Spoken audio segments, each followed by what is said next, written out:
badhasaabka gobolka Togdheer Xamse Maxamed Cabdi oo maanta qaar ka mid ah warfidiyeenada kula hadlayay xarunta maamulka gobolka Togdheer waxa uu ka hadlay amuuro dhowra ugu horeyn waxa uu ka warbixiyay xaaladda guud ee gobolka iyo degmada waxaanu sidoo kale badhasaabku ka waramay xaaladda abaarad ee haatan ka taagan gobolka Togdheer taasi oo uu sheegay in laga hortagi karo iskaashi iyo wada shaqayn si looga hortago waxaana ka mid ah hadaladiisii runtii xaaladiisu horta xaaladda nabadgelyo gobolku aad iyo aad bay wanaagsan tahay wax dhibaato iyo wax dhibaaba iyo wax dhiba oo ka jira midna ma jiro uu nabdoon yahay hadda gobolka waxa taagan xaalad abaareed waqti dhaweyd waxa jiray roobab yar oo qaybo gobolka subxaanahu wa ta'aala dhaqso roobka aanu shugin ay xaaladdu maalinta ka sii daraysa ka dambaysa ay ka sii darayso waxaad ogtihiin oo jira inay gobolka hadda ka socdaan meelo badan biyo dhaamis oo ama dawladdu ah wado oo anagu aan wax u dirdiro ama hay'ado kaleba maaragtay waxa dhaamiyaan in ay biyo dhaamis u ka jiro isbitaalka Burco anigu maalin dhawto waxaan ku tagay kormeerka aan ku tagay muu ahayn kormeer la sii shaaciyay oo aanu sii sheegnay muu ahayn wuxuu ahaa kormeer aanu ku galay warmaqabto annaga oo uga jeednay inaan ogaano xaaladda dhabta ah ee isbitaalka runtii markaan ka hadlo isbitaalka waxaan ugu tagnay isbitaal nadiif ah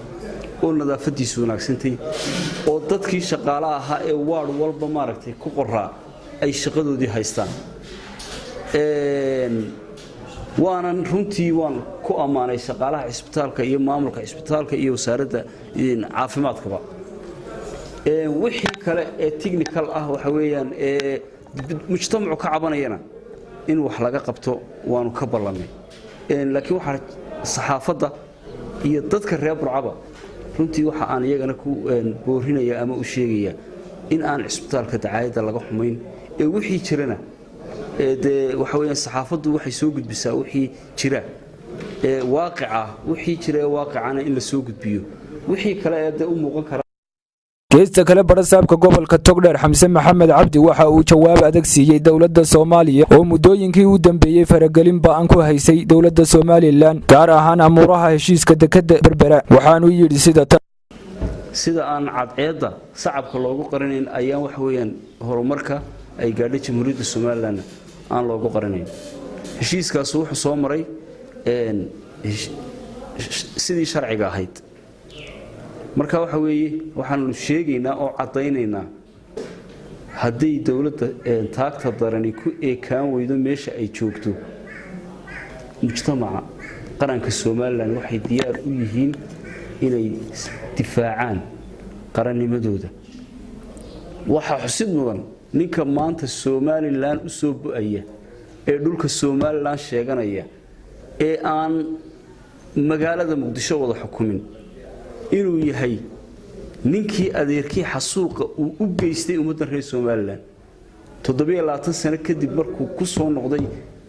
inuu xukun ka qabto koonfurta Soomaaliya wuxuu ka bilaabay inuu halkii ka bilaabay adeerkii ka bilaabay nacaybkii taasina wuxuu suurtagelaya maaha wax cuntamaya maaha Berbera iyo Soomaaliland waa Soomaaliland taladeeda arrinkeeda horumarkeeda heshiiskeeda maalgashigeeda cid ay u daba fadhiisanayso iyo cid ay kala tashanayso cid uga arriminaysa toona Axmed Nuur Ciise Maxamed Axmed Nuur Samraawi wararka SBS magaalada madaxda gobolka Togdheer Burco